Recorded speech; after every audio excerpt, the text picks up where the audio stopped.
Okay,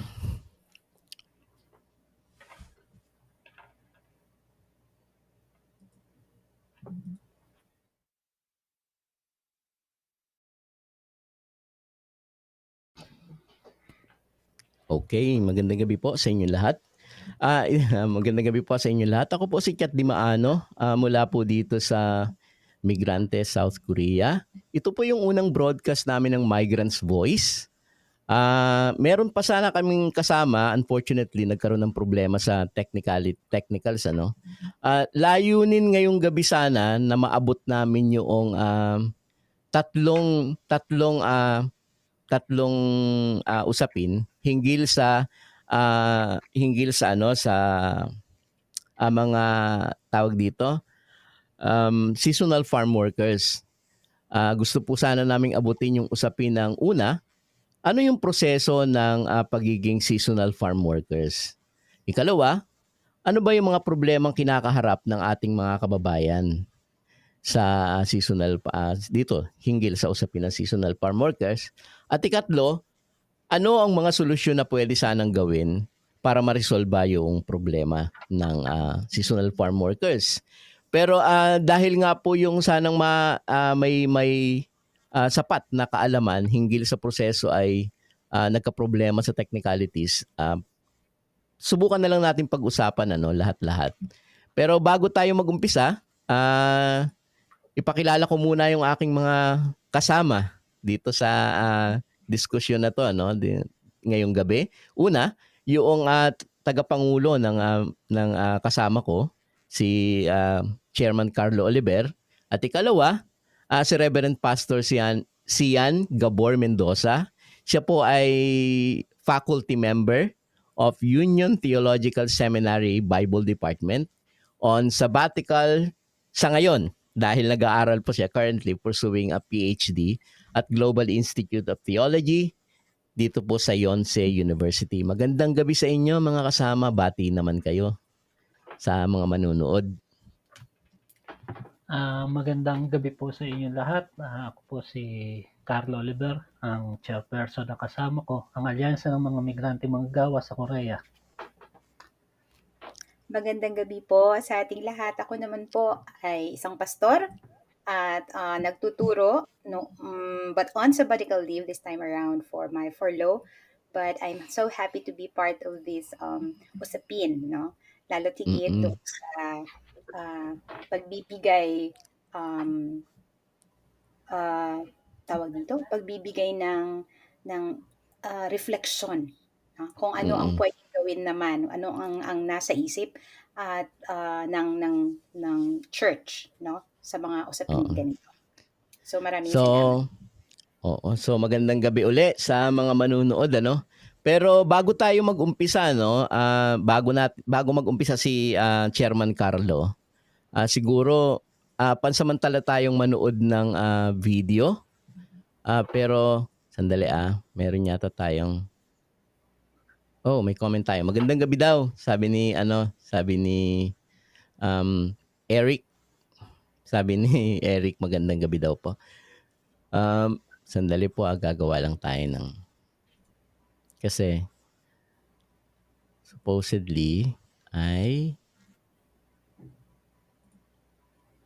medyo magandang gabi kasamang Carlo. Pwede mo na sigurong umpisahan yung pwede bang umpisahan mo muna sa pagpakilala muna natin yung kasama ko, yung maikling kasaysayan ng kasama ko bago tayo magtuloy-tuloy. Sige po. So, ang kasama ko ay natatag noong 1998. Siya ay bunga ng crisis noong 1997. Kasi 1997 nagkaroon ng world financial crisis. At dito maraming migrante. Dito sa Korea maraming migrants na apektado. So, nagkaroon na yung mga organisasyon dito sa Korea, 5 organisasyon yan kasama ang Filipino Catholic Community, ay ng isang samahan. Nagtayo na isang coordinating body para pag-usapan yung mga problema ng mga Pilipino dito. Tapos nga, noong 1998, formal na siyang ginawang alyansa. tinawag siyang kasama ko, katipunan ng mga samahan migranteng manggagawa sa Korea. At ang layunin nito ay ipagtanggol ang karapatan at kagalingan ng mga migrante Pilipino at ng kanilang pamilya. Marami siyang ikinakampanya na mga problema ng mga migrante dito. Isa na dyan yung paano ibababa yung presyo ng passport, paano mabibigyan ng travel document, yung mga nahuli at gustong umuwi. Kasi nung panahon na yon, ang Korean government nagbigay ng amnesty sa mga non-documented na walang babayaran pag uuwi sila. So, maraming nag-avail at yung iba, mga alam nyo naman na yung iba pumapasok dito ng bakla sa passport, hindi nila tunay na pangalan, kaya kailangan nilang kumuha ng travel document. So, yung nagtagumpay tayo doon kasi nung itaas nila yung passport, nangampanya tayo na ibaba ito at nabalik ito sa dati. Kaya masasabing isang tagumpay ito ng kasama ko. At marami pang kampanya ang ginawa ng kasama ko. Ilan dyan yung mga paano mapapawi ang bangkay ng mga Pilipino na walang pera para maipawi ito. So, nagawa natin ng kampanya yan at natulungan yung ibang Pilipino. Pati yung mga nahuhuli, nag-ano rin tayo ng humiling din tayo sa embassy ng shelter na naibigay naman. At ang isa diyan ay yung magbukas sila ng linggo. Kasi ang mga migrants dito, Sunday nga lang talaga pwedeng lumabas kasi pagka hindi ka pumasok sa trabaho ng weekdays, maaari ka matanggal o ikakaltas sa sweldo mo yung hindi mo ipinasok. Kaya napuwersa natin sila na magbukas ng Sunday. Ilan lang yan sa mga kampanya ng kasama ko. At sa kasalukuyan, ang kinakampanya natin ang seasonal worker na bigyan ng maayos na proteksyon, maayos na sweldo na nakabubuhay, at kung pwede ay pahabain ng kanilang visa kasi 3 to 6 months lang yata ang visa nila rito. Yun yung latest na kampanya natin dito. Sa kasalukuyan yon. Kabilang din na kinampanya natin yung laban ng EPS, di ba? Oo. Kinakampanya natin na yung EPS ay gawing working permit system, gawing WPS. At saka may kinampanya rin tayo na yung sa SSA, yung Social Security Agreement ng Korea at ng Pilipinas, na yung pension ng EPS pag natapos ang kontrata nila ay mapupunta sa SSS. Inano nila to, itinigil pansamantala. Kaya masasabing tagumpay pa rin doon ang kasama ko. Kasama natin dyan ang PEWA. Filipino EPS in Korea. At saka nitong nakaraang taon lang, mayroong binuhay uli yung SSA agreement na yan. Na ang sabi, pwede na daw makuha yung pension pag uuwi na, at saka pwede rin naman nilang iwanan at ipagkatiwala sa SSS. At makukuha nila to pagka dumating na sila sa retirement age. So, kung gano'n naman pala, sabi natin, pwede naman palang makuha, bakit kailangan pa magkaroon ng option? Di ba?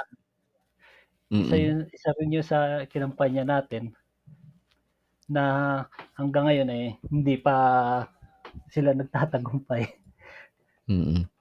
At inano nila to, tinigil pa rin. Yun ang mga ano natin. At saka nitong nung nagkaroon ng raid sa Tegu na unang ang kasama ko na nangampanya para papanagutin yung mga doon. naggawa doon. So ibig sabihin, yung konteksto kasi ng raid sa simbahan ay nakapalaman ito sa malawakang crackdown, di ba? Nung Mm. araw. So ang trajectory pa ng atin is kinundi naman natin yung Tegu na pagpasok sa simbahan. Ika nga ay merong anong tawag doon, doctrinal separation of church and states, na hindi talaga pinapasok ang simbahan. Subalit ito ay parte lamang ng ating panawagan na itigil yung criminalization actually ng mga OFWs. So yun yung mga part na kinampanya natin ngayong ano, 'di ba? Ngayong sa kasalukuyan 'yon, 'di ba? Napakaganda nung mga kinampanya ng kasama ko. Una, sabi nga noon pa man nangangampanya na ang kasama ko ng proteksyon sa mga migrante sa pamamagitan ng dapat daw buksan yung embassy ng Sunday. So nangyari 'yon. Parte 'yon sa proteksyon ng mga migrants, 'di ba? Makakuha ng libreng monetary assistance yung mga migrants na indigent, yung mga non-documented, mga namatay na walang pera para makauwi ng Pilipinas. Parte rin ng tagumpay ang EPS ang pakikibaka ng kasama ko noong araw, di ba? So, yun parte 'yon ng ma-abolish ang trainee system. Oo, kasama yung kasama ko. Kasama ang ibang lahi na pumunta sa kalye at lumaban. Nag-demonstrate, ultimong may nag-hunger strike para lang maabot yung tagumpay na 'yon. So lahat 'yan kabit-kabit na ginawa ng kasama ko na napakaganda. 'Di ba? Napakaganda nung ginawa ng kasama ko. Maraming campaign ng kasama ko na kung iisa-isahin natin, matatagalan Mahaba. tayo. Mahabang oras na tayo. Kumbaga yan lang yung mga mayor na ating ginawa sa mahabang panahon. At ang reflection kasi niyan kung susipatin sana lalo na ng mga nakakakilala sa atin na yung kasama ko ay mayroong kasaysayan ng mahabang pakikibaka para sa interes at kagalingan ng mga migranteng Pilipino, di ba? At ngayon ang gusto lang natin talagang pag-usapan ay usapin ng seasonal farm worker na napakakagyat na kailangan nating i-kampanya dahil sa una maraming mga anomalya na nangyayari na supposedly ay ang pagkakaunawa natin na ito ay libre. Kaya nga yung sanang magiging makakasama natin ngayon na magpapaliwanag kasi batay sa aming kwentuhan noon ay sa kanilang lugar ay maganda. So gusto nating malaman yung proseso sa kanilang lugar kasi sa kanilang lugar maganda eh. Bakit sa maraming ibang lugar ay may mga report na hindi maganda? 'Di ba? Kasi sa kanila maganda eh. Alam niya yung proseso, inihanay niya yung proseso eh. Dahil una-una yung ating magiging bisita sana ay opisyal din ng welfare doon sa kanila. Head ng welfare. Tapos nandito siya ngayon, nagtatrabaho sa isang syudad. Meron siyang malinaw na knowledge ng ano ba yung dapat. Diba? Ano ba yung dapat na proseso? At ang pagkakaunawa kasi natin, ang alam natin, ito dapat ay libre. Diba? Libre. Ibig sabihin, dalawang syudad na magpapadala ng tao na libre. Subalit, ang nangyari nga ay hindi eh.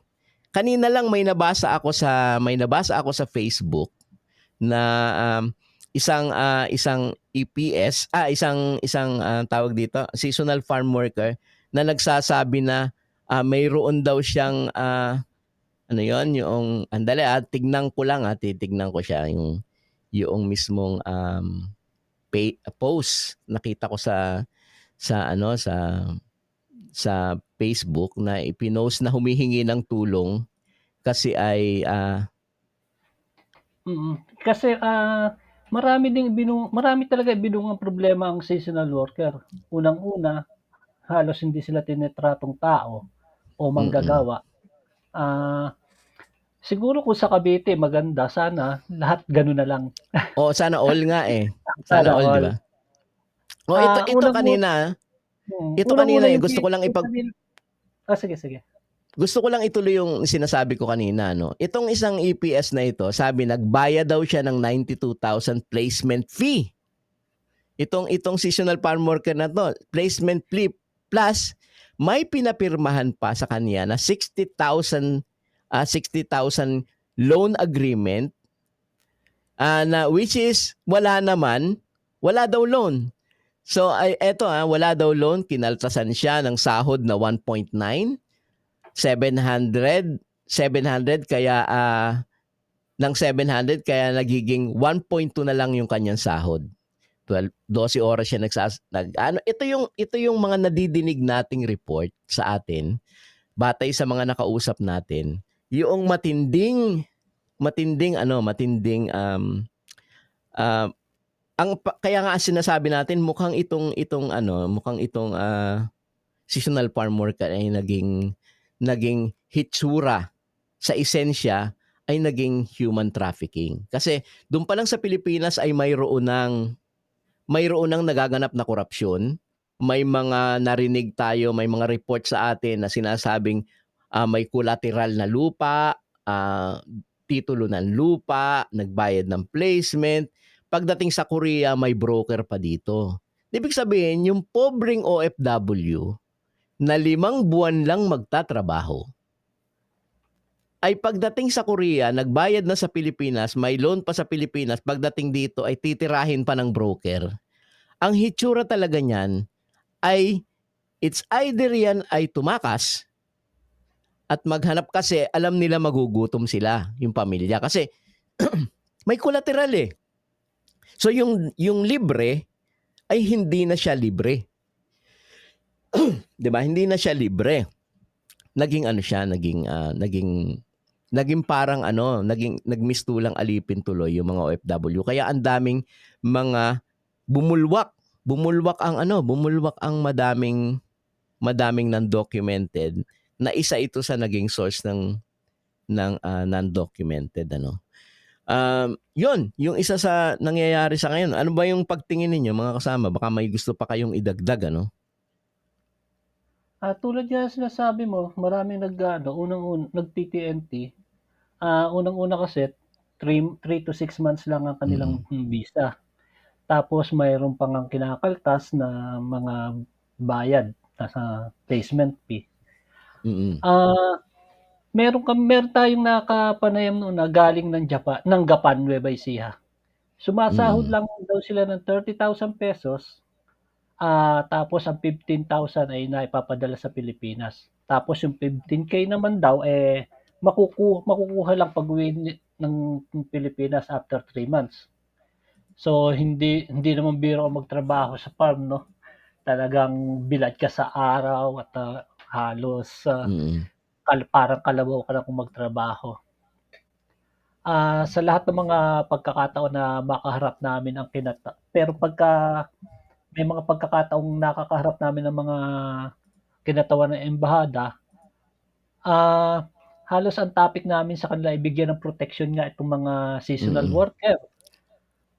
At noong naging functional naman ang DMW, Department of Migrant Workers, ang sabi, meron na raw protection ang mga seasonal worker. Pero ang pagkakaalam namin, yung first batch na dumaan sa Department of Migrant Workers na seasonal worker, marami pa ring problema. May nag-complain ng forced collateral, yun nga, yung titulo siya sangla, o titulo ng lupa o ng bahay, o kaya naman ay 100,000 cash. Tapos meron pa silang, yun nga sinasabi mong nagbibigay ng sa broker, parang forced broker fee. May question. Lalong lumala ang kalagayan ng mga seasonal worker dito. May question nga ako sa sarili ko given itong mga naisalaysay na natin at mga reports na nakalap natin sa mga nakakausap natin ng mga dating seasonal farm workers, na yung iba tumakas, yung iba hindi pa naman. Pero batay dito, napansin ninyo sa kabila ng ganitong klase ng adversity, 'di ba? Yung mga adversities. Pero totoo pa rin na sumasabak pa rin yung mga Pilipino na lumabas ng bansa, 'di ba? Ano ba yung pinaguhugutan nun, 'di ba? Ano yung pinaguhugutan nun? Gusto ko sanang isipin ng ating mga manonood na yung pag-alis ng mga OFW o yung pagsabak ng mga ito ay hindi maisisisi lamang. Then sasabihin nila, hindi, sa, ano yan eh, kayo yung may gusto niyan eh. Kasi may mga ganun eh. Hindi, gusto nyong magkapera eh, malaki ang etc. May sisi yan eh. Pero mas gusto pa nating ugatin na bakit ba yung mga OFW o yung mga Pilipino sa Pilipinas na kahit na 5 buwan lang at mag-isasanla ang lupa, ikukulateral ang lupa ay sumusugal. Di ba? Bakit sila sumusugal? Ano bang merong kondisyon sa Pilipinas na nagtataboy sa kanila para lumabas at sumugal kahit na 5 buwan? Di ba? Hindi, marami yun. Marami yun. Kung sisipatin mo yung nangyayari sa Pilipinas, bibilangin mo yun na araw-araw nadidinig ninyo, jeepney phase out. Sa palagay mo, yung mga jeepney driver na mawawala na ipapakain sa pamilya, sa palagay mo, anong gagawin ng mga yon? Ihintayin na lamang na mamatay sila sa gutom? Gagawa ng paraan yon. Aalis ng bansa, pupunta kung saan-saan. So, yun pa lang ay isang sektor pa lang ang pinag-uusapan natin, mga kapatid, mga kababayang nanonood. Isang sektor pa lang yon. Yung mga magsasaka pa. Na ang alam lang gawin ng gobyernong ito ay gumawa ng road.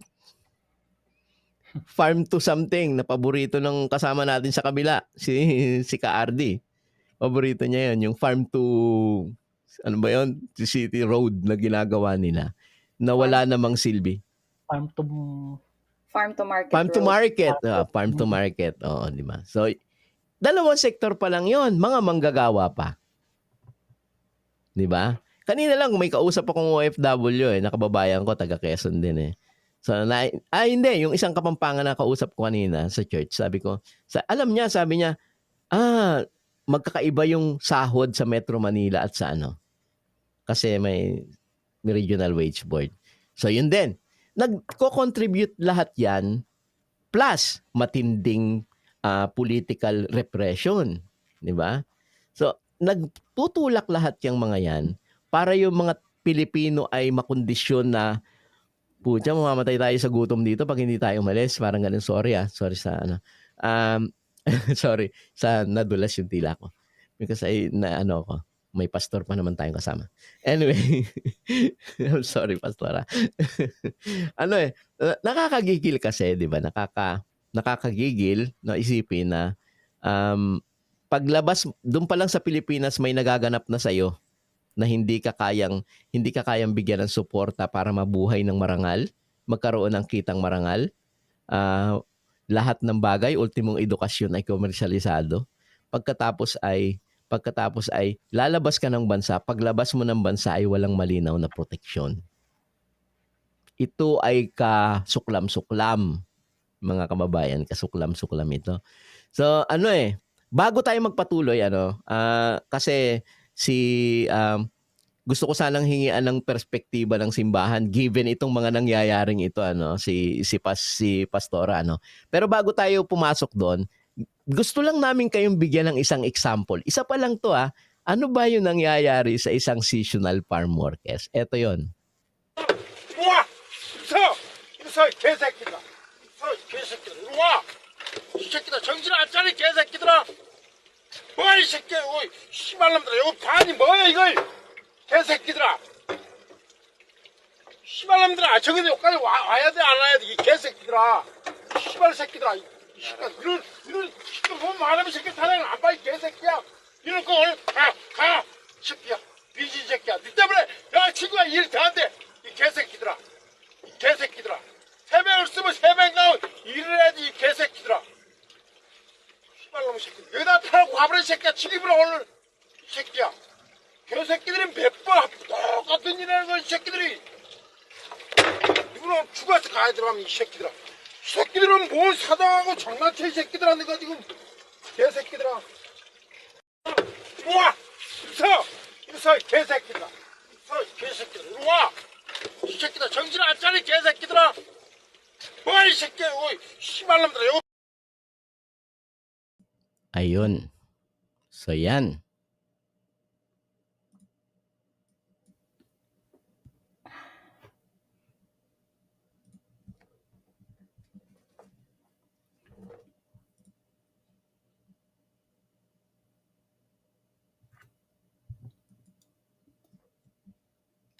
It's a very, very sad reality, no?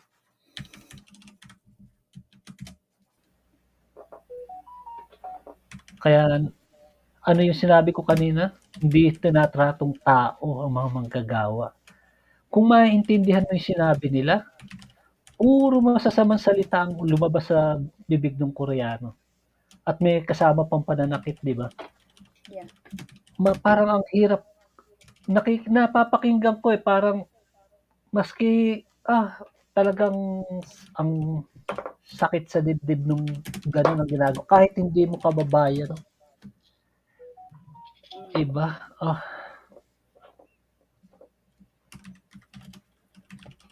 It's so heartbreaking po talaga yung mga nangyayari. At yung binanggit kanina ni Kuya Chat, yung nagbigay ng 93,000, pinapirma ng 60,000 loan. Nagkasakit pa yon, di ba, Kuya Chat? Nagkasakit pa yon dahil na-aksidente yata sa trabaho pero pinilit pa din ng amo na pagtrabahuin. So yun, it's so sad.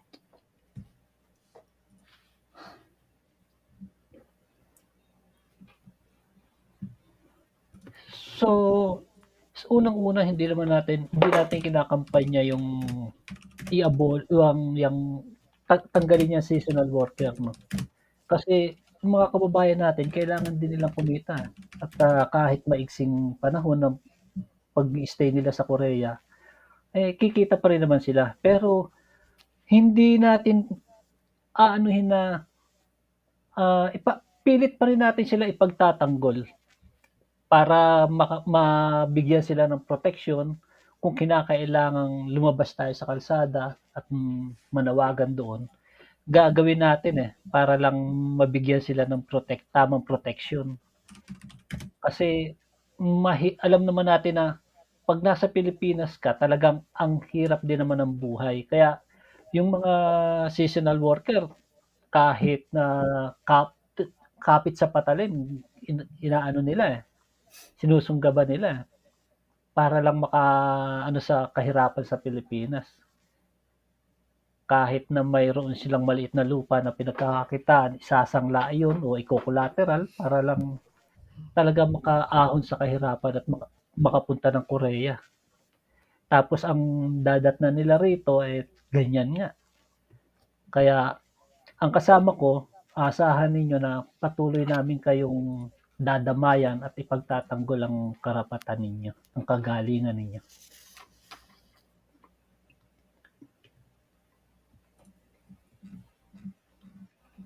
Okay, maraming salamat po sa chairman ng kasama ko. At dumako naman po tayo, no? Bumalik tayo sa ating unang sinabi kanina. Palagay ko mas magandang bigyan to na talaga ng malinaw na reflection ng church yung ganitong nagaganap. So Pastora, take it away. Dahil hindi ako fluent sa Tagalog, let's Sige lang. my thoughts using yung foreign language din sa atin, no? Pero mas madali ko siyang ma-share sa ganong paraan kasi mas hindi niyo maintindihan kung magbisaya ako. Okay. So thank you so much for the opportunity to be part of this discussion. This is not just a timely issue, but more importantly, it is part of our task to look out for those in the margins. As aspiring biblical scholar, let me share my thoughts on the matter by looking into some biblical texts that supports the call for what is just and fair, particularly for migrant workers.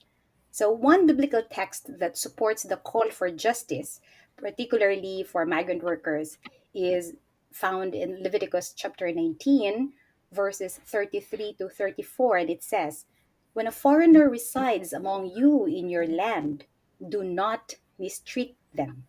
The foreigner residing among you must be treated as your native born. Love them as yourself, for you were foreigners in Egypt. I am the Lord your God." Itong teksto na to, this text is actually part of a larger context of the book of Leviticus, which contains, of course, laws and regulations given by God to the biblical Israel through Moses.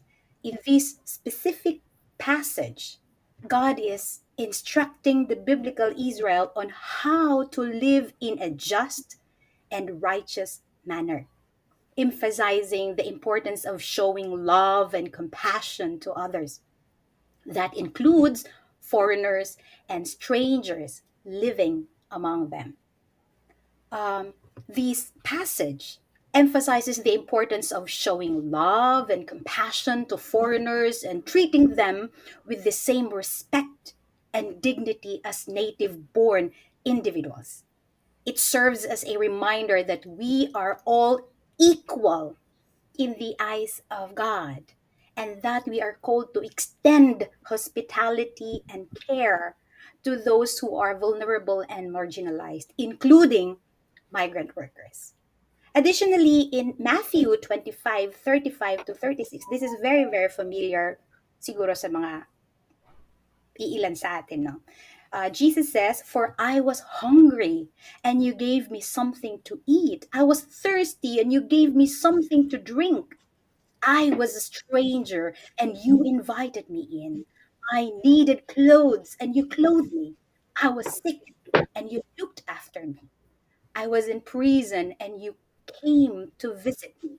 This passage underscores the importance of caring for those in need, including migrants, and emphasizes the idea that whatever we do for the least of these, we do for Christ Himself. These biblical texts remind us of our duty.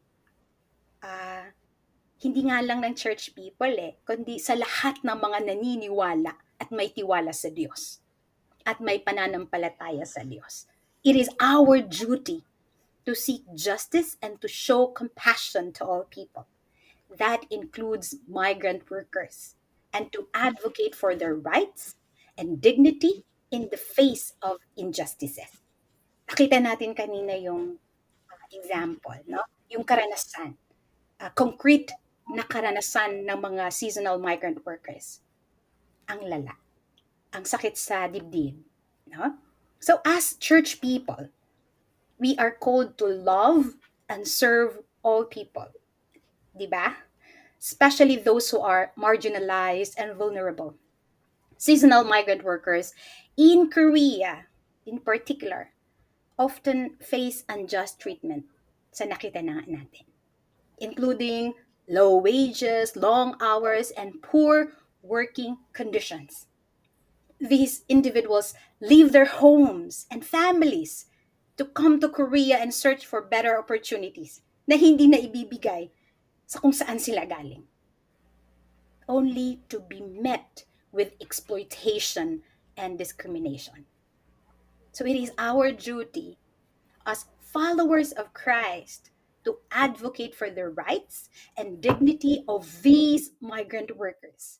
We must speak out against the injustices they face and work towards creating a more just and equitable society for all. Sana. We must show compassion and solidarity with these individuals, recognizing that they are our brothers, our sisters in Christ. So I hope and pray that we can pray for the protection and well-being of these seasonal workers, seasonal migrant workers in Korea in particular. And let us actively work towards creating a society where all people are treated with dignity and respect. I hope and pray that we may be a voice for the voiceless and a source of hope and support for those who are suffering unjustly. Maraming salamat po. Yun, thank you. Wow, amazing. Ano um, ano pala yon yung pagtatanggol sa human rights is also a very Christian thing to do. Diba? Of course, of course. Yung magsalita tungkol sa injustice is a very Christian thing to do. So sa mga nanonood po, kung mayroon po kayong question sa mga napapag-usapan ngayong gabi, para sagutin ng ating mga nakasama ngayon dito sa ating Migrants Voice, paki-type lang dyan sa chat box at pansamantala namin babasahin. So, may mga tanong na iba Ano ba ito? May nagtanong sa isa sa mga kasama. Paano po yung mga laging nagsisimula pero sila pa ang walang malasakit sa mga seasonal farm workers? Lagi nagsisimba pero walang malasakit daw sa farm workers. Paano daw yun? Are they going to wear? Parang ang hirap sagutin yan. So true. Ang hirap sagutin.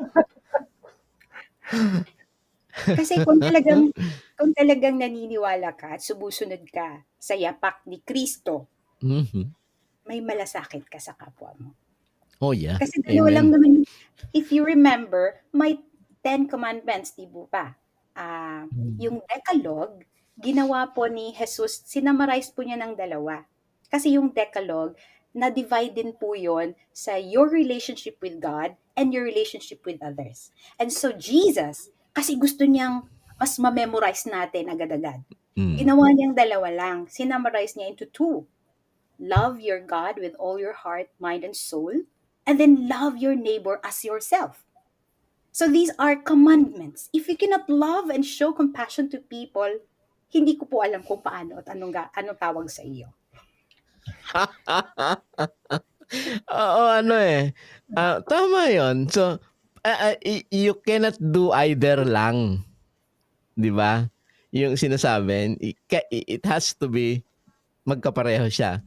So, magkasama siya. So, parang reflection ng bawat isa. Ganon yung itsura.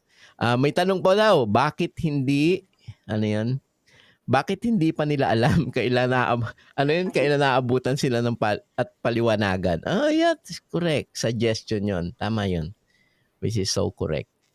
Dapat daw paliwanagan. Paliwanagan daw ng So, mayroon pa bang mga tanong kasi una, meron na lang tayong ilang minuto bago matapos ang ating programa. So, nagtingin pa tayo ng ng mga komento. Sabi nitong isang totoo daw naman pala, kinakaltasan talaga ng sahod. May broker daw. May mga sinasabing ganun. Totoo naman yun, kinakaltasan sa sahod tapos may broker. Kasi may mga napanayam na tayong mga seasonal worker Sila ang nagpatunay na talagang may isinasangla at may mga kas na ibinabayad para makapunta sila rito. At yung may broker dito na kumakausap sa amo nila para diretso na doon sa broker yung pera, yung porsyentong makukuha nila. Kaya hindi nila masasabi na gawa-gawa lang natin itong mga kwentong to kasi may mga magpapatunay na totoo ito.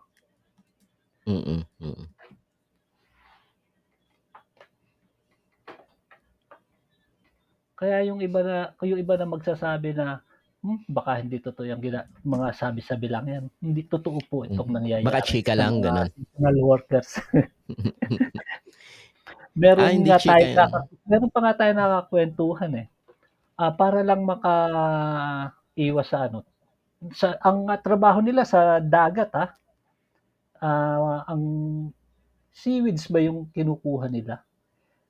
At para tumalon siya seaweeds farm hanggang doon sa dalampasigan. At ang sabi niya, may mga Pilipino pa roon na gusto rin tumakas, hindi nga lang magkaroon ng lakas ng loob. Yun. yun yung isang mga patunay na talagang ginagawang parang alipin na nga ang mga seasonal worker.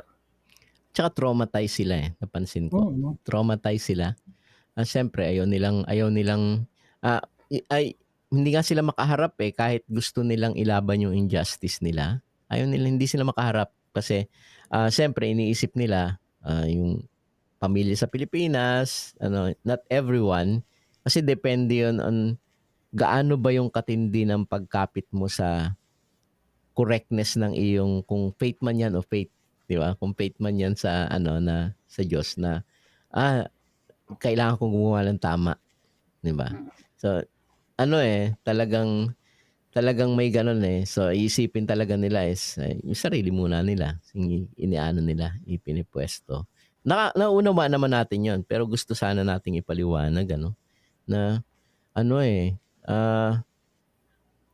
kung hindi natin ito gagawin ngayon, hindi matitigil yan, mas lalala pa yan, di ba? Kung hindi natin, ngayon pa lang lalabanan na natin, di ba? Siguro yun yung pinaka-correct na paano mo iisipin. There's no way na pwede tayong gawin kundi talagang magsalita, tumindig, lumaban. That's the only thing na pwede mong gawin. Kasi pwede naman nilang gawin yun kasi may mga suporta din naman sa mga lokal tayo marami, lalo na sa simbahan. Kasi yung mga campaign ng kasama ko, hindi mangyayaring magtagumpay ito kung wala tayong mga suporta ng lokal, ng mga ibang Koreano. Di ba? Kaya yung pakipag-solidarity natin, napakahalaga din to sa ating mga gawain para sa ikatatagumpay ng ating mga campaign. Lalo na itong seasonal worker.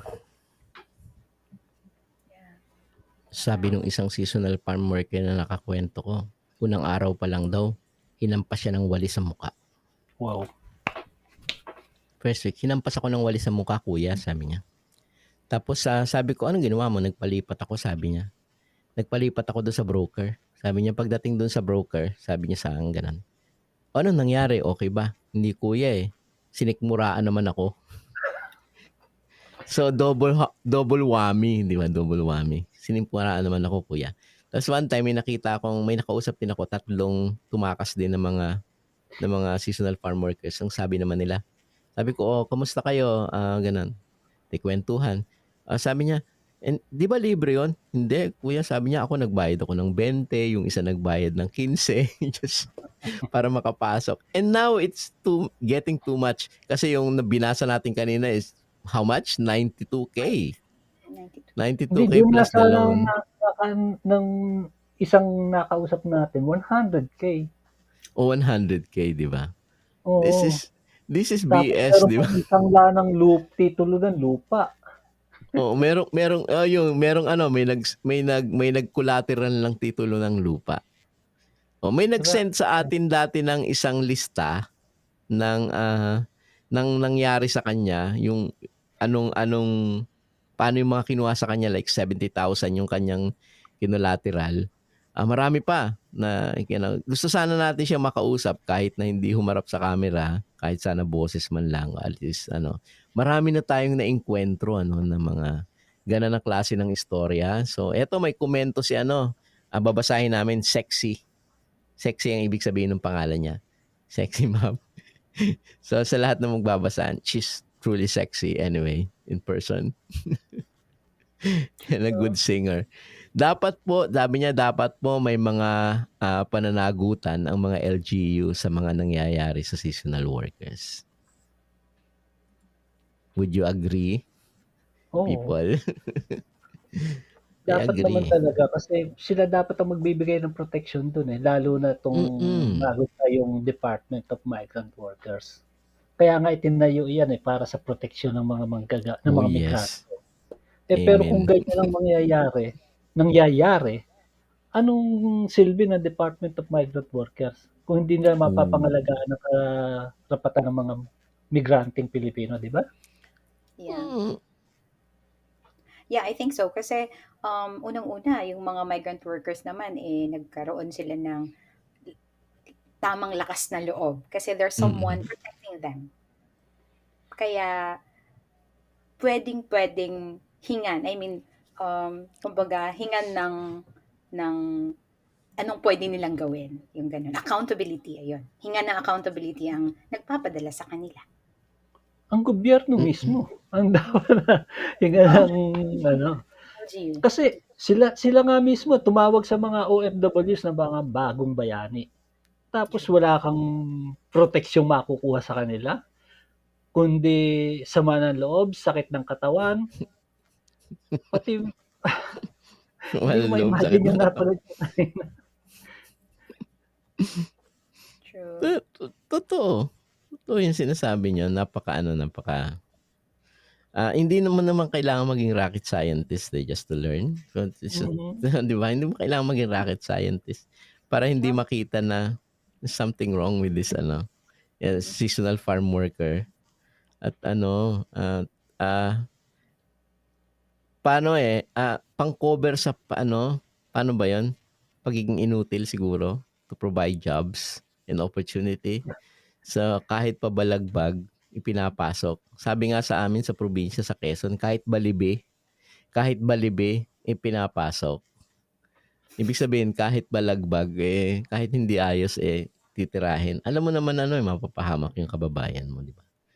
Pero hindi natin sinasabing hindi naman natin sinasabing itigil nyo yan. Wala pa naman tayong sinasabing ganun. Ang sinasabi lang natin is kailangan yung bigyan ng hustisya yung mga migrants. Kawawa naman. Bigyan ng protection. Tama. Protection, pahabain nyo yung visa, etc.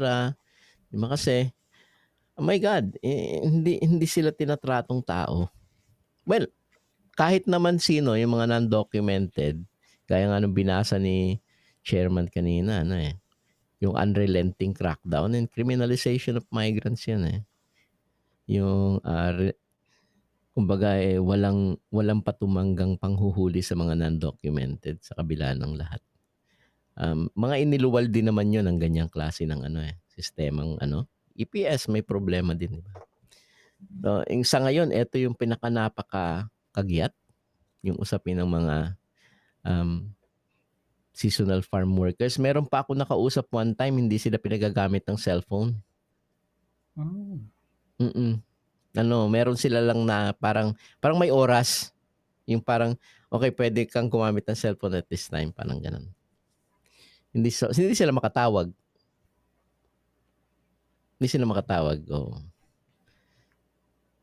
Kaya may nagaganap na injustisya at may nagaganap din na legal na human trafficking yung hitsura at walang proteksyon na malinaw na ginagawa yung gobyerno. Anyway, ang balita ko dumaan na daw to sa Department of Migrant Workers Dati kasi hindi So mas titindi yung liability do something about it. Please do something about this kasi hindi maganda yung naganap alipin ka na nga sa Pilipinas, alipinin ka pa sa labas. Yun nga yung yung first batch ng mga dumaan sa DMW. Yun yung nag-complain sa atin ng nagbigay sila 100,000 pesos. Oo. So hindi nakita ng Department of Migrant Workers yon. Department of Migrant Workers SES.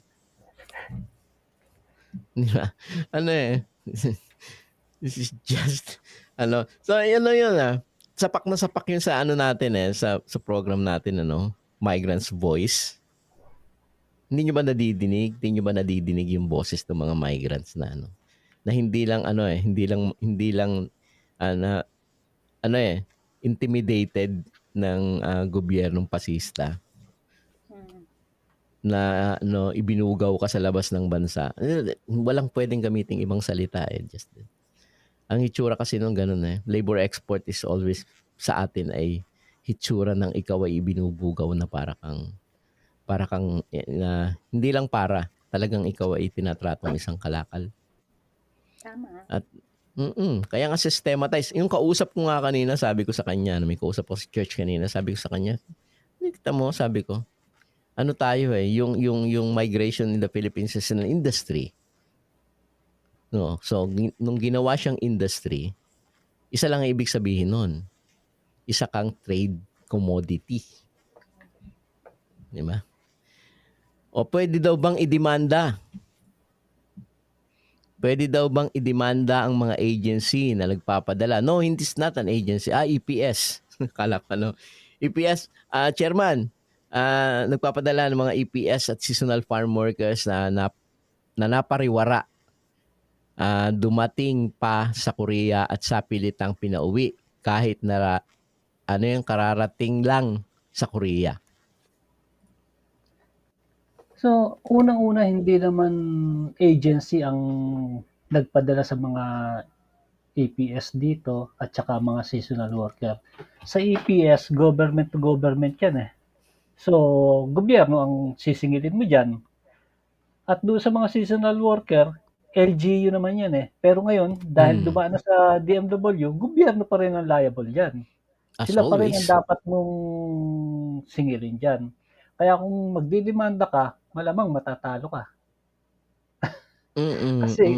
Isa na yon. Not Kasi to mention, may pinapipirmahan sila sa inyo na sa mga seasonal worker na mga waiver, dokumento.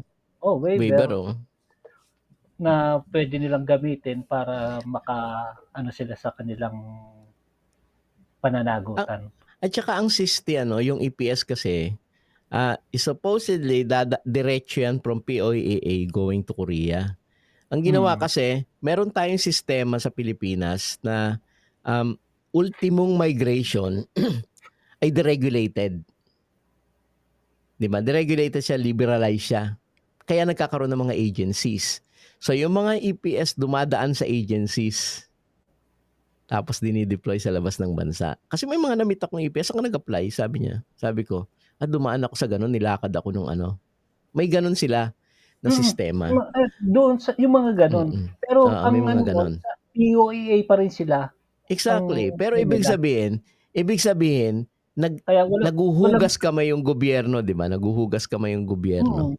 Pero paano masasabing yung agency ang ang ginawa lang ng agency ay nakarin yung papel nila para papadali ang pagproseso sa POEA. Exactly. Hindi sila pero mismo ang padala rito sa Korea. Pero totoo yung sinasabi mo. Siyempre, may mga pribado na vulture eh.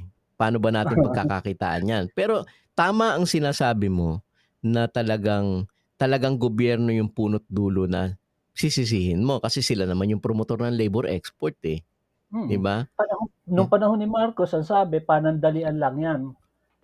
Pero nung makita ng malaking perang ipapasok niyan, dinire-diretso na. Ginawa ang POEA. Pera na to, sabi niya. Pera na to. Pera na to. Sabi niya, pera lang to, Brad. Ito, may sinasabi. Dahil sa matinding pang-aabuso ng mga, komento to, dahil sa matinding pang-aabuso ng mga ito, nagluluwal talaga ng malawakang pagtakas at mas gugustuhin na nila na ang pagiging non-documented or undocumented. Kaya dapat gumawa ng urgent na solusyon ang gobyerno. Which is, yes, I agree. I very much agree. May sinasabi pa dito, in case seasonal workers ang LGU at ang EPS at sa EPS ang in case sa seasonal workers ang LGU at ang EPS ang DMW yung sinasabi. Yes, that's ano yun eh, promotor na. Kasi magkaiba sila eh, yung EPS kasi dumadaan talaga sa POEA diretso eh. Yung isa kasi city to city agreement yun, di ba? Using a memorandum of understanding. Kaya nagkaroon nun. Kaya nga nung una hindi nila alam yan eh. One time may dinaluhan tayong ng embassy, hindi alam eh. Later on na lang nila nalaman, di ba? So of course, maghahabol yung gobyerno. So what? Meron pala nun? Parang gano'n. Naiintindihan naman natin yun kasi nga city to city. O naunawa naman. Pero siyempre, the moment nalaman mo yun, liable ka na. Di ba? Eka nga sa atin kahit sa batas o hindi man sa kahit sa batas, ignorance of the law, excuses no one. Alam mo na eh. Alam mo na liable ka na. So ano yan nasa dulo. So mga kapatid, siguro mabot na tayo ng isang oras. Siguro mag-iwan man lang tayo ng mga words regarding dito sa parang parting words. Eka nga. Bago tayo maghiwa-hiwalay, iwanan natin. So, sinong gustong mauna sa inyo? Mauna na siguro ako. Ako naman ang pinakamatanda dito. Hindi, tsaka ikaw yung chairman eh. Sige lang.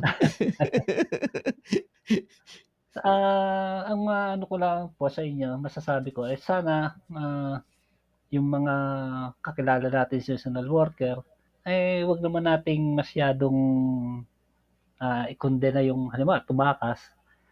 Imbis na ganun, tulungan po natin sila. Itaas ang kanilang paniniwala at ang kanilang paninindigan para sa paglaban sa kanilang karaingan at karapatan. Hindi tayo magiging yung magiging maayos ang pamumuhay dito sa Korea kung hindi tayo sama-sama na titindig para sa karapatan natin at sa lahat ng mga migrante na nandito sa Korea. At tulad nga ng sabi ko, makakamit natin ang tagumpay na ito sa tulong din ng mga lokal, ng mga Koreano na may simpatya sa atin. Kaya po doon sa mga Pilipino na nandito sa Korea, non-documented o legal man siya, EPS, seasonal worker, sama-sama po tayo na ipaglaban ang ating mga karapatan. Yun naman po. Maraming salamat. Amen. Nakataas yung kamao ko pero amen. Sige po. Sa lahat po ng mga migrant workers, we want you to know that you are valued and cherished. Of course, in the life. You have shown incredible strength and courage in leaving your family, your homes, to seek for better opportunities in a foreign land, specifically here in Korea. Despite the challenges you may face, know that you are not alone. We want to encourage you to stay strong and resilient, knowing that God is with you every step of the way. Seek support from your community, both within the church and among fellow migrant workers, and know that there are people like kasama ko who care about your well-being and are willing to advocate for your rights.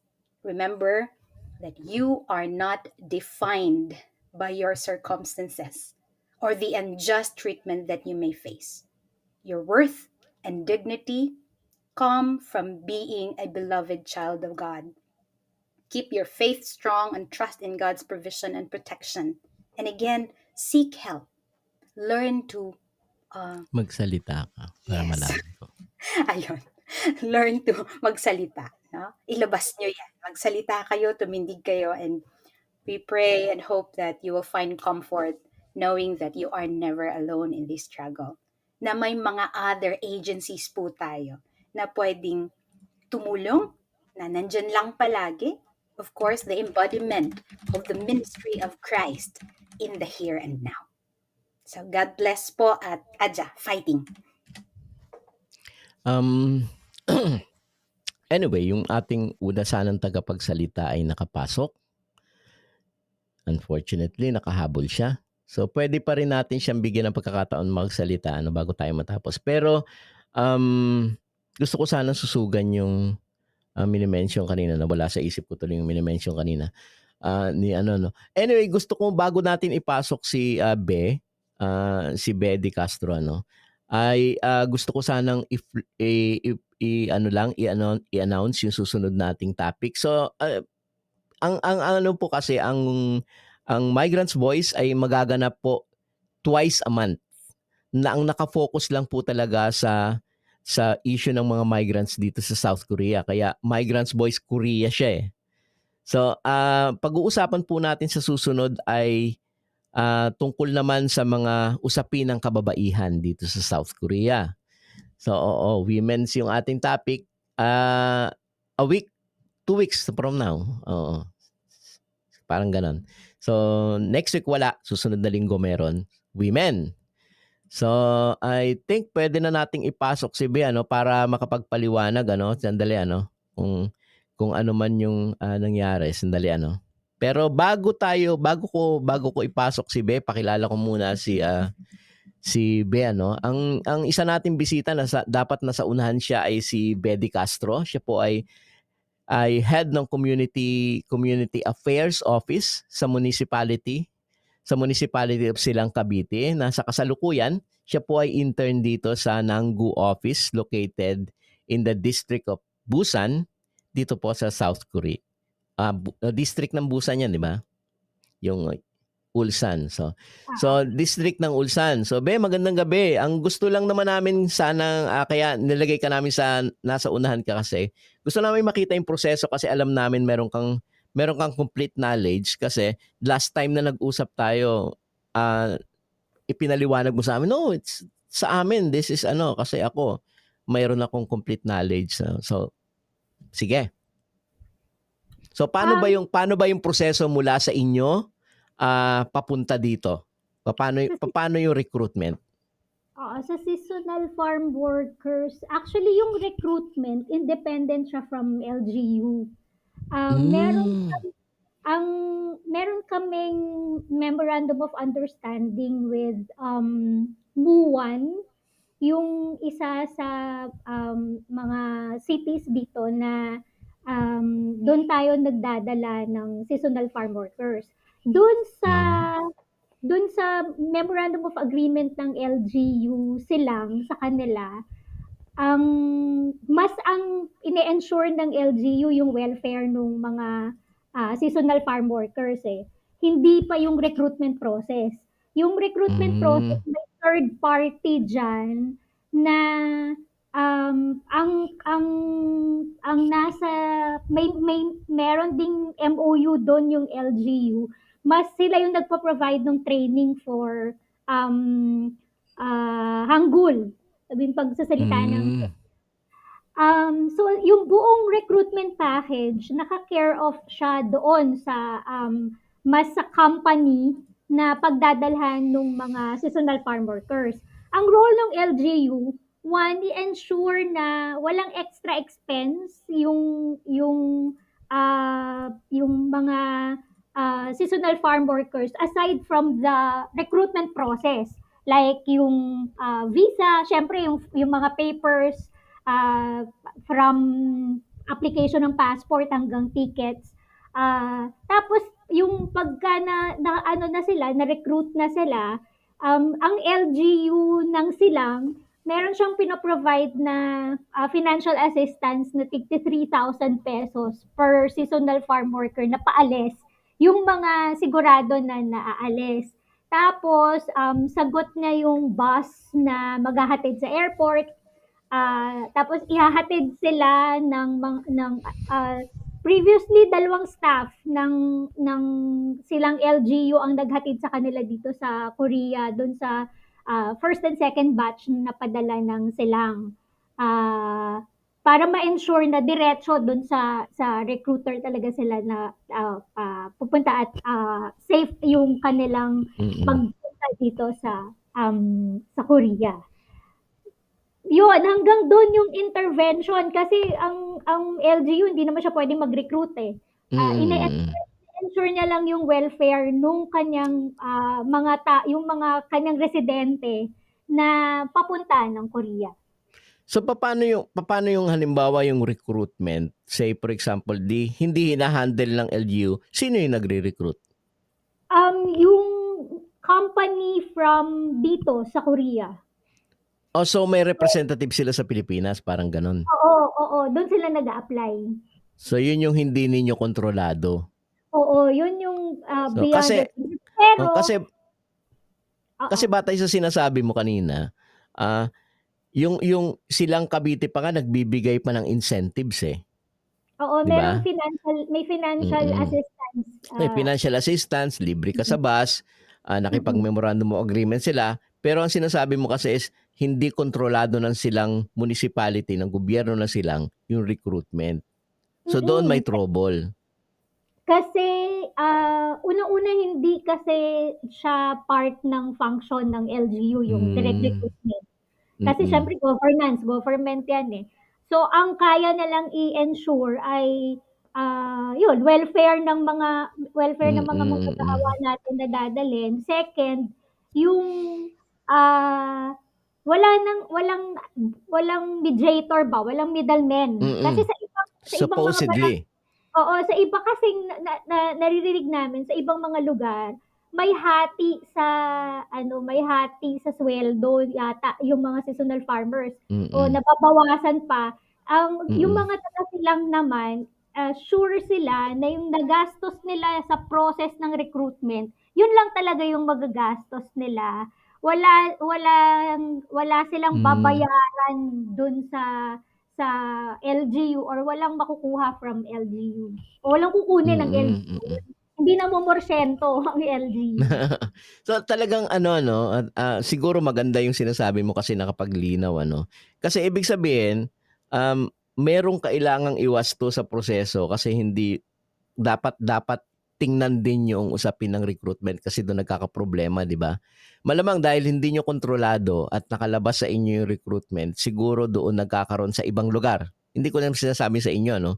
Sa ibang lugar, dahil siguro ganun din ang proseso sa ibang lugar eh. Nakalabas sa LGU dahil hindi sila pwede mag-recruit.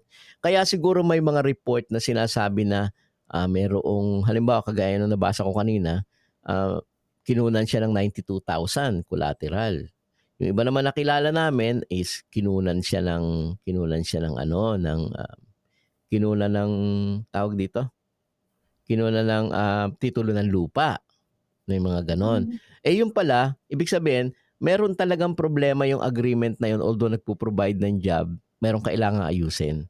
May sinasabi dito eto, yung sinasabi kanina, isang komento rin to may health insurance ba sila at pwede ba silang magreklamo sa LGU kung may injustice sa kanila? Yan. Yung Malamang sa'yo yan, tanong na yan. Oo, yung health insurance, ah, ang meron niyan ay definitely not from Korea kasi 'di ba yung health insurance sa Korea only after 6 months. Kasi Mm. dito sa ang kadalasan yung ating seasonal farm workers, 3-month contract lang sila meron. Ah, Hmm. Parang yung pagbabago yung pag-e-extend nung contract, 'pag ang karanasan namin, hanggang 5 months yung maximum, nung na nire-rehire. Dito na sila nire-rehire. Mm. Pero 'pag lumalabas sila ng bansa, only for a 3-month contract. So yung Hmm. Oo, kasi kaya siya nalo-localize kasi hanggang 3 buwan lang talaga siya basically. Kasi 'di ba Ay, yung ibig sabihin mo, yung program na yan is hindi siya diretso talaga for 5 months, kundi ang unang contract, parang segmented siya. 3 months mm, contract first, yes, oo. tapos another 2 extension, ganon. Kasi nga Jesus Christ. kasi seasonal farming, eh. Kasi Oh. ako actually honestly speaking, ang Silang is an agricultural town. Yes, yes. Oo, oo. So, the first time I heard nitong program na 'to, medyo, ano rin ako, medyo, questionable kasi, ah Skeptic eka nga. oo, kasi ano ka, agricultural town ka tapos mag-i-import ka ng agricultural farm workers, wala na nga nagtatanim sa silang. Ang hirap-hirap ng i-promote nung pagtatanim, pero sa ibang bansa puwede kang magtanim. Kaya lang, understanding yung pinanggalingan ng silang, galing siya sa isang 27-year, Mm. reign ng wala talagang local governance o wala talagang government. Mm. Hindi pa rin gano'n ka-open yung possibility for employment dahil medyo, hindi gano'n ka-flourishing yung investment sa silang. Ah, ang malaki kasi yung halos nasa 120 yung pinakamalaki na sahod every month makukuha ng isang seasonal farm worker, eh. So medyo, mahirap hanapin 'yan locally kaya marami talagang na-a-attract. So since nandiyan Mm. yung opportunity, ang attitude na lang ng LGU, sige paano natin i-ensure na mapapangalagaan natin yung welfare Welfare. nung mga ipapadala natin diyan. So dun sa health insurance, on the need basis, hindi siya institutional eh. Hindi siya government ng Korea yung nag-handle. Wala kasi 'di ba Mm. dito 6 months eh. Eh yung seasonal farming ang 5 months lang. minimum, oo, 3 months to 5 months yung minimum na Segmented pa, no? oo. Tapos may another question dito, ano? So sabi, sabi, ano ang pwede nilang gawin kung may magkasakit sila kasi alam naman natin na mahal ang hospital fee daw dito sa Korea. So ano daw yung pwedeng gawin? Dun sa memorandum of understanding ng LGU sa ng silang with the MUAN government, local government, yung health guarantee ng mga manggagawa kasama siya na iso-shoulder nila. Especially if yan ay sakit na nag-occur dun sa process ng pagtatrabaho na. Yung isang isolated case namin, yung unang-unang batch, kasi 2 batches pa lang naman yung naipapadala ng silang eh. Yung first batch, medyo may naging problema agad ron kasi sa medical niya hindi nag-appear na nagka-dengue pala siya. Eh pagdating niya dito, sobrang init. Ewan ko kung nabalitaan niyo nung mga ano natin, kababayan natin, na sobrang init, nagkasakit siya, tas na heart attack siya, tas matagal siyang na-hospitalize. Sinagot ng MUAN yung hospitalization, sinagot nung employer nila yung hospitalization nung kababayan natin yun. Tapos, unfortunately ay hindi kinaya ng katawan niya, na-comatose siya for a time. Yung buong process ay may part na sinagot ang LGU ng silang, part na sinagot yung employer. Yung hospitalization sagot ng employer. Maganda yung naging proseso sa inyo, ano? At least sinagot, ano? Kasi last time may karanasan kami dito na talaga nagtuturuan kung sino yung papauwi. So may namatay sa Pampanga, witness ako doon, ni-live ko pa nga yun dati. Nagturuan, talagang nahirapan yung ating kasama na doon na yung Ocean Migrant Center yung nag-asikaso at talagang nahirapan paano papauwi kasi nagtuturuan nga kasi wala pa nun sa sa Department of Migrant Workers, hindi pa dumadaan. Medyo nahirapan.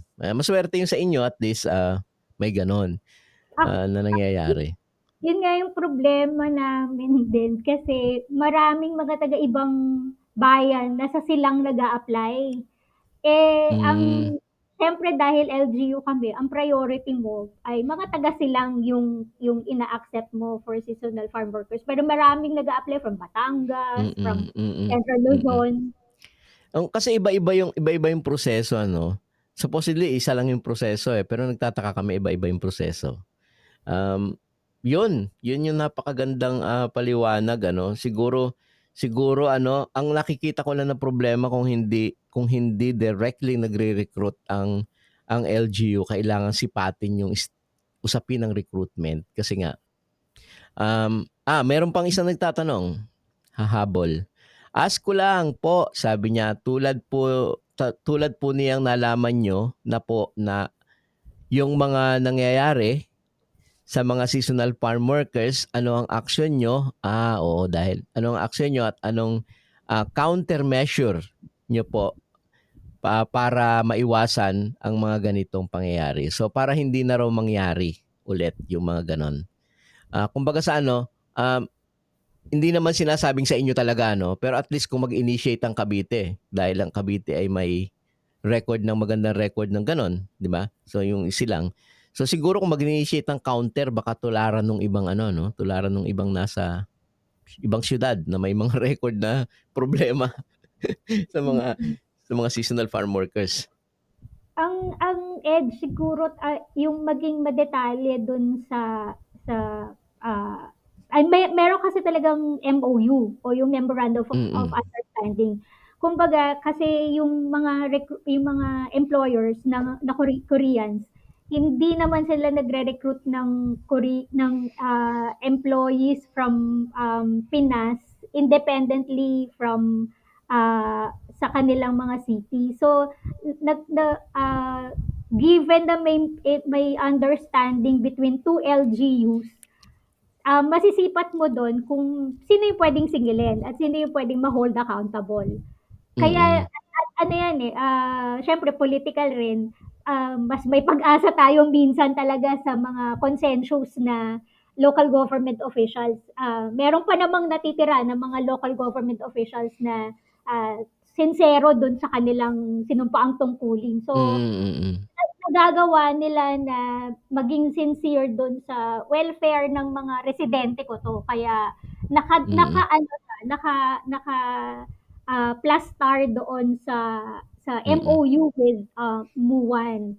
As a matter of fact, Mm. yung mayor namin, si Mayor Kevin, nagpunta pa siya doon sa pinaka-recent na pinirmahan namin. He made it sure personally na tingnan yung aktual na farm na pupuntahan ng mga farm workers na from Silang. Second town na 'to, I just forgot kung anong town siya, aside from Buwan. Pero hindi pa kami nakakapagpadala dun ng Mm. farm workers.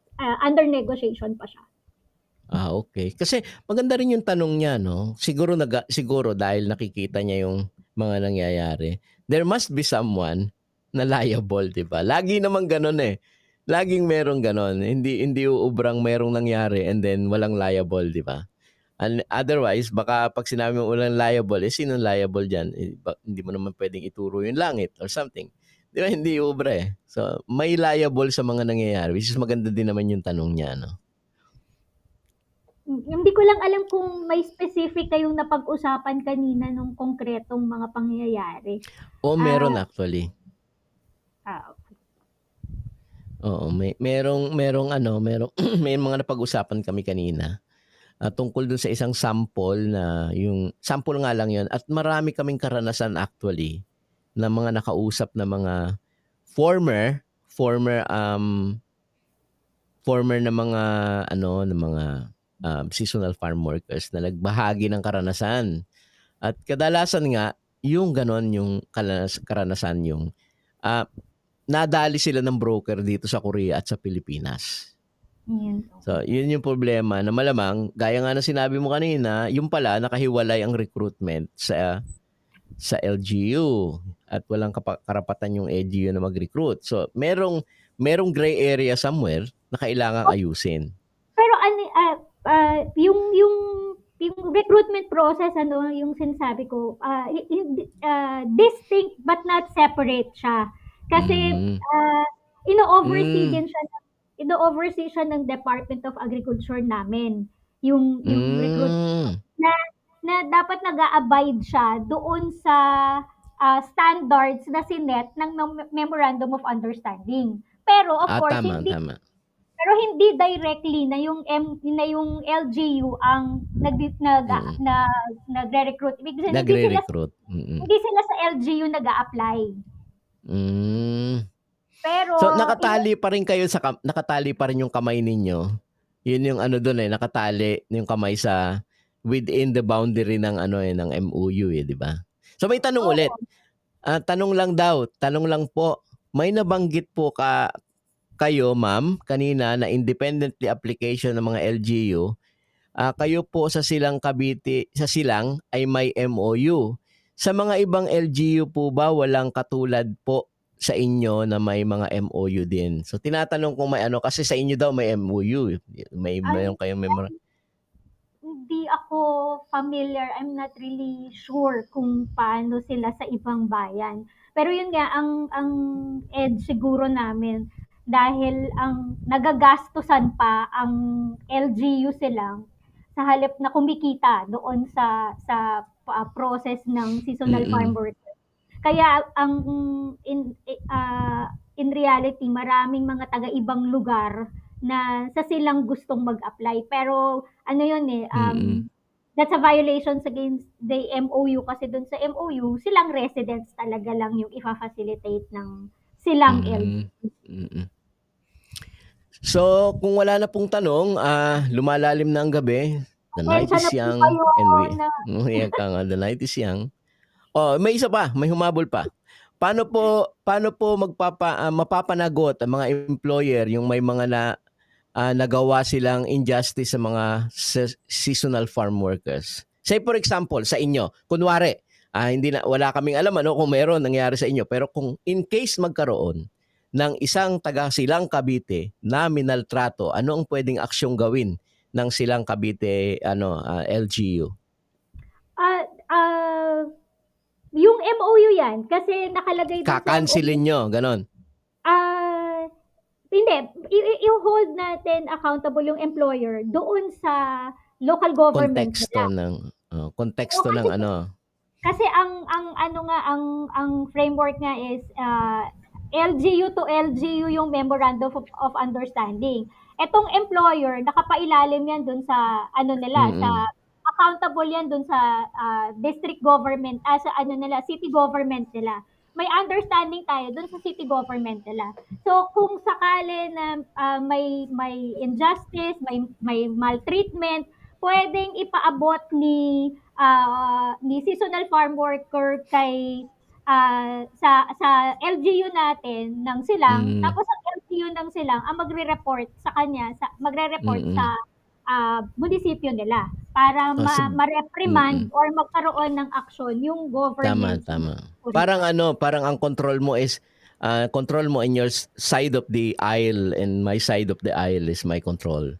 So depende 'yon sa kung pick up ko yung sinasabi mo, depende 'yon sa political will on each side. Di ba? No? Kumbaga, Oo. so there is no way. May problema although maganda yung umpisa, maganda actually yung magkakaroon ng trabaho yung mga kababayan natin and this is very easy, makakauwi.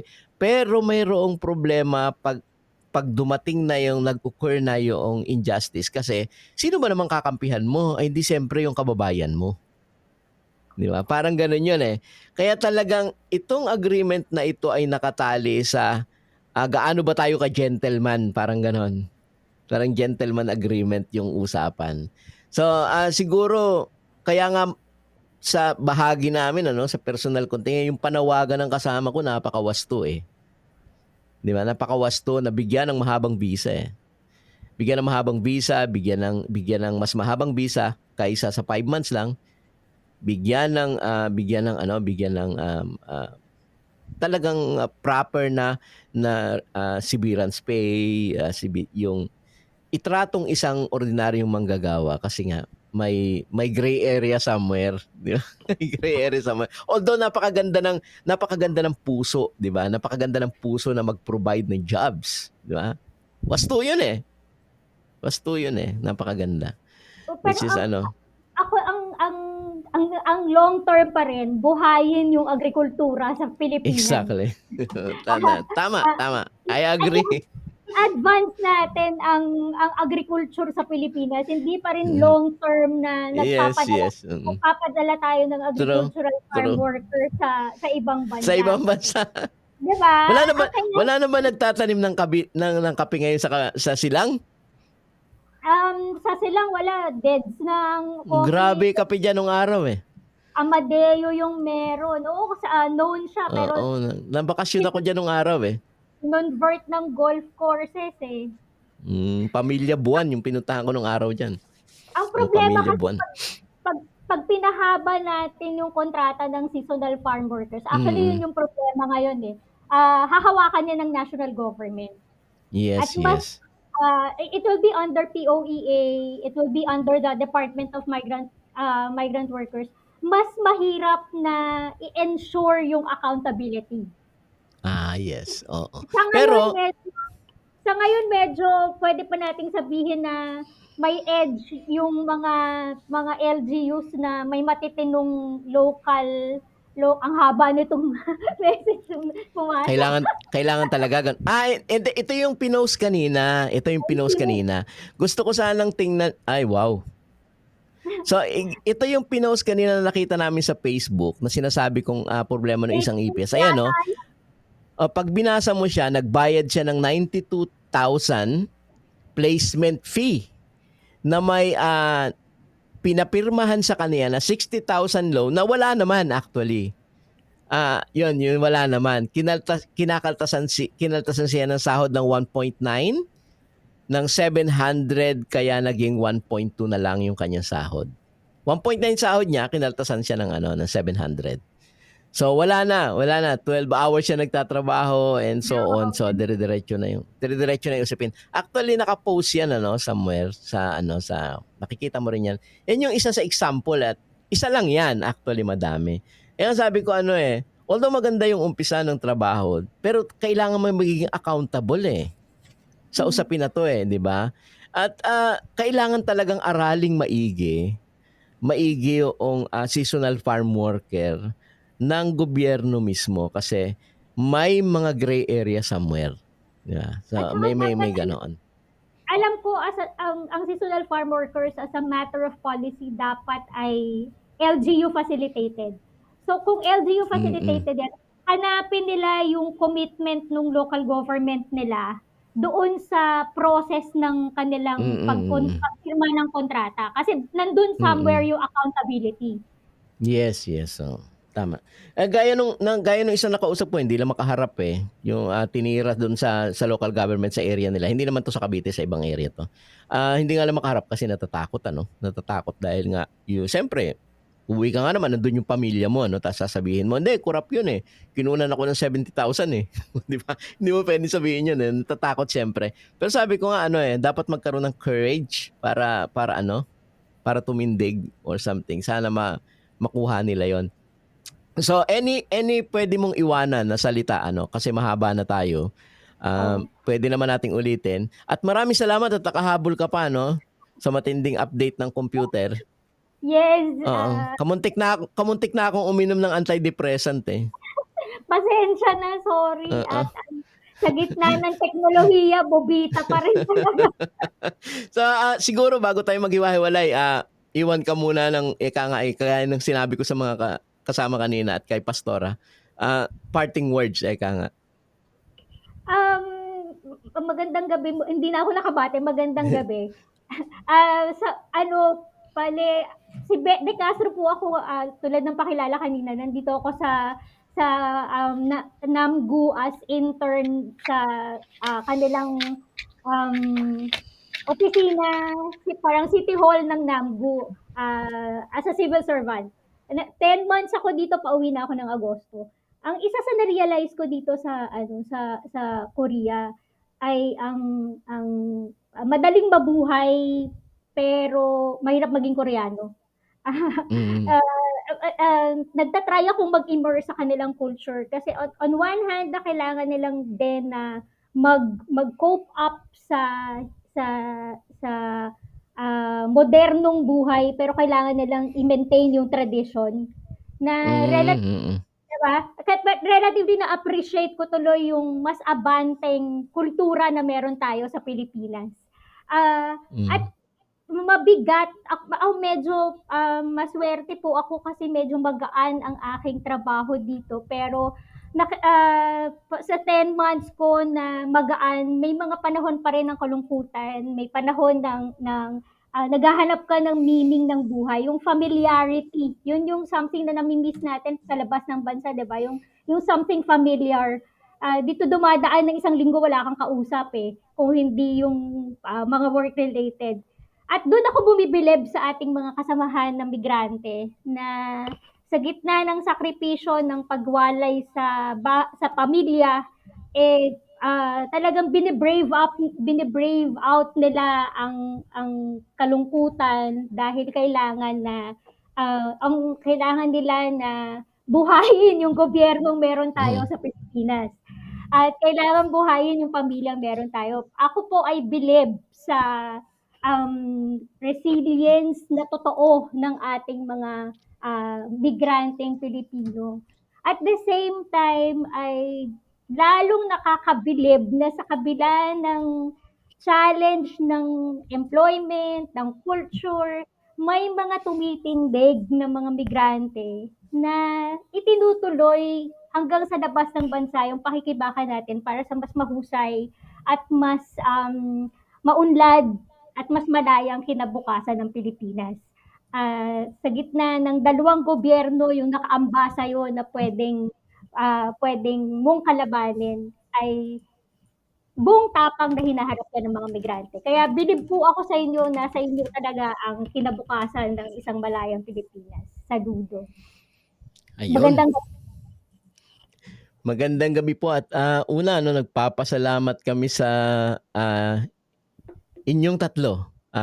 Kay Reverend Pastor si Ana Gabor Mendoza, which is idol ko yan eh. Tsaka si si Chairman nagkaroon ng oras, at tsaka sa iyo Be, maraming salamat at humabol ka pa rin. Nakapagbigay pa rin ng tanong, meron pa rin yang isang tanong dito eh. Kaya lang we are running out of time. Baka magsara na yung dormitoryo ng ni Pastor. Dahil magdadalawang oras na tayo. This is the first time. Maganda pala tong ganitong usapan kasi humahaba ang oras. We are only schedule lang tayo for 1 hour and yet umabot na tayo ng 1 hour and 40 minutes sa usapan at hindi natin namamalayan. So, mula po sa amin sa South Korea, dito po sa Migrants Voice Korea. Marami po salamat at abangan po ninyo yung next episode, Women's, yung kababaihan yung usapan. So, from time to time, pwede rin naman akong babae. At night, yung tipong ganun. At night, girl muna. So, pwede ako sumali doon. So, magandang gabi po sa inyong lahat. Marami pong salamat at see you next time. Good night.